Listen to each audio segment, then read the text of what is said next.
కుప్పంలో వైసీపీ చేశారో అదే పులివెందల్లో చేశారు. ఇద్దరికి పెద్ద తేడా లేదు. కుప్పంలో ఎలాగైతే ప్రజాస్వామ్యాన్ని కూని చేసి ఆ రోజు వైసీపీ అధికారంలోకి వచ్చిందో ఈరోజు కడప జిల్లాలో కూడా పులివెందల్లో కూడా అదే టీడీపీ చేసింది. కానీ ఇద్దరికి చెప్పాలనుకుంటున్నది, ఇద్దరు ప్రజాస్వామ్యాన్ని కూని చేశారు.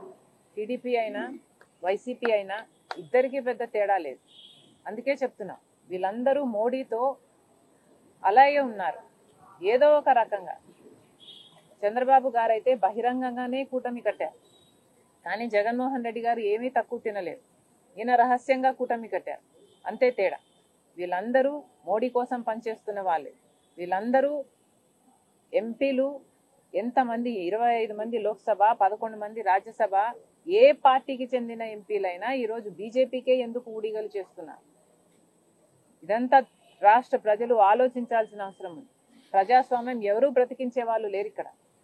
కాబట్టే చెప్తున్నాం, కాంగ్రెస్ పార్టీ పుంజుకోవాల్సిన అవసరం ఉంది. కాంగ్రెస్ పార్టీ బలపడాల్సిన అవసరం ఉంది. కాంగ్రెస్ పార్టీ బలపడితేనే ప్రజల గొంతును వినిపించగలరు. కాబట్టే ఈరోజు ప్రజాస్వామ్యం బ్రతికించడానికే, రాజ్యాంగాన్ని బ్రతికించడానికే ఈరోజు కాంగ్రెస్ పార్టీ ఈ పెద్ద పోరాటాన్ని కూడా నెత్తికెత్తుకుంది. అంటే ఓటర్ చోరీ విషయంలో కూడా ఇంతవరకు చంద్రబాబు గారు, జగన్మోహన్ రెడ్డి గారు మాట్లాడటం లేదు. మోడీ గారిని విమర్శించడం లేదు. ఈసీని ఎందుకు మీ గుప్పెట్లో ఉంచుకున్నారు అని మోడీ గారిని ప్రశ్నించడం లేదు. ఎందుకు అని అడుగుతున్నాం. ఎందుకంటే చంద్రబాబు గారేమో కూటమి కట్టారు, జగన్మోహన్ రెడ్డి గారేమో అక్రమ పొత్తు పెట్టుకున్నారు. కానీ వీళ్ళల్లో ఎవరూ ప్రజాస్వామ్యాన్ని కాపాడే వాళ్ళు లేరు.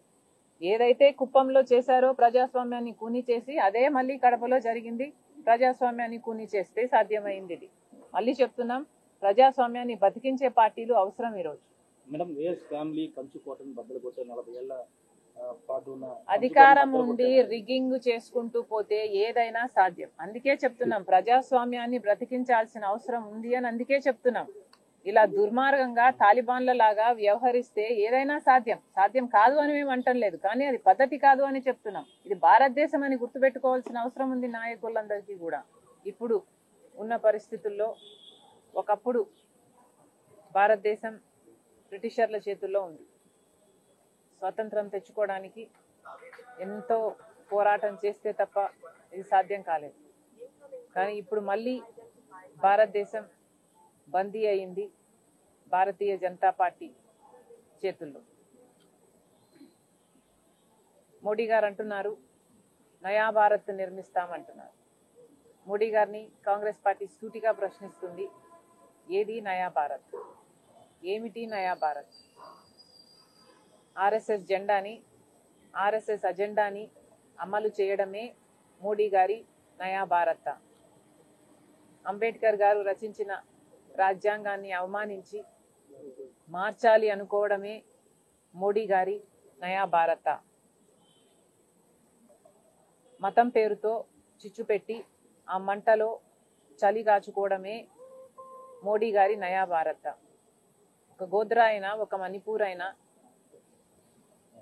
వేల మందిని పొట్టన పెట్టుకోవడమే మోడీ గారి నయా భారత. ఈ రోజుటి వరకు కూడా మణిపూర్లో రాష్ట్రపతి పాలన విధించి ఉన్నారు. అదేనా మోడీ గారి నయా భారత్? దేశాన్ని గుప్పెట్లో ఉన్న, వాళ్ళ చేతుల్లో ఉన్న, వాళ్ళ బినామీలుగా ఉన్న బడా బడా వ్యాపారవేత్తలకు దేశ సంపదని కట్టపెట్టడమే మోడీ గారి నయా భారత. మోడీ గారి నయా భారత్ అంటే దేశాన్ని, దేశంలో అసలు ప్రతిపక్షమే లేకుండా చేయటమా? ప్రతిపక్షంగా ఉన్న వాళ్ళను, లేకపోతే మోడీ గారిని, బీజేపీని ప్రశ్నించిన వాళ్ళని అక్రమంగా జైళ్లలో పెట్టడం, కేసులు పెట్టడం, లేదా వాళ్ళ మీద ఈడీని, ఇన్కమ్ ట్యాక్స్ని, సిబిఐని ఉసిగొల్పడమే మోడీ గారి నయా భారత. ఆఖరికి RBI, election commission of India లాంటి ఇండిపెండెంట్ వ్యవస్థలను కూడా మోడీ గారు స్వార్థ రాజకీయాల కోసం వాడుకుంటున్నారు. ఇదేనా మోడీ గారి నయా భారత్?